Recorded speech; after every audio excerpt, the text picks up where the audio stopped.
కార్తీక మాసం అయిపోయింది కదన్న. అరటి డొప్పలల్లో దీపాలు పెట్టుడు ఇంకా అయిపోలేదా ఏంది? అయ్యో! ఇలా కాడ ఇంకా అయిపోలేదు కావచ్చు అరటి డొప్పలల్లో దీపాలు పెట్టుడు. మంచిగానే తీత్తాండన్న. ఉన్నదంతా వారేసి గిదేంది మొత్తం అంతా పట్టుకొని ఉన్నాడు. అది కూడా ఉల్లిగడ్డలు కోసినట్టు కోత్తాండు. అయ్యో అన్న, ఇవి దీపాలు పెట్టడానికి కాదా? మరి ఏం చేస్తావన్నట్టు? సేమ్ ఉల్లిగడ్డ కోసినట్టే కోత్తాను. భలే గమ్మత్తు కోత్తానవన్న నువ్వైతే. నేను ఇంకా దీపాలు గిట్లా ఇడిచిపెడతారు కావచ్చు గంగలనో నీళ్ళలోనో అనుకున్నా నేను. మా కన్నైతే గట్టినే చేస్తారు. ఇదేందన్న ఉల్లిగడ్డ కూడా కోత్తాను. ఇంకేమన్నా కోత్తావా? కానీ భలే గమ్మత్తు కోత్తానవన్న నువ్వు తుక్కు. దోసకాయ కూడా కోత్తానవేంది? కొంపదీసి అవన్నీ మిక్సీ చేసి తినడానికైతే ఇయ్యవు కదా. అదే ఉన్నట్టున్నదులా. ఈ అరటి డొప్పని తింటారా? నాకైతే తెలియదులా. తినే ముచ్చటైతే నాకైతే ఎరకలేదు. మీకు ఎవరికన్నా ఎరకైతే నాకైతే కామెంట్ చేయరు. అరటి డొప్పని తింటే మంచిదే అంటారా?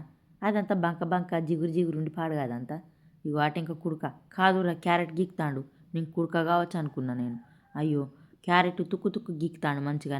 కానీ మిషన్ పని చేసినట్టే చేస్తానమన్నా. అగో ఆయన తీసి ఒక గంజులకి ఎత్తిండు కదా.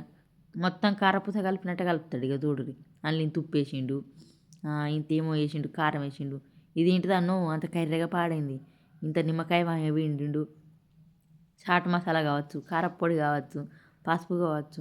ఇక ముక్కుడు పెట్టి తాలింపేయన్న గమ్మతుంటుంది కూర. చేయితోటే కలుపుతాను కదా అన్న మొత్తం. అయినా ఎంతైనా బయట తినే ఫుడ్డు అలా చేతులతో కలిపితేనే టేస్ట్ మంచిగా ఉంటుంది కదా. కానీ మంచిగా అరిటాకుల్లో వేసి ఇచ్చిండుర్రా.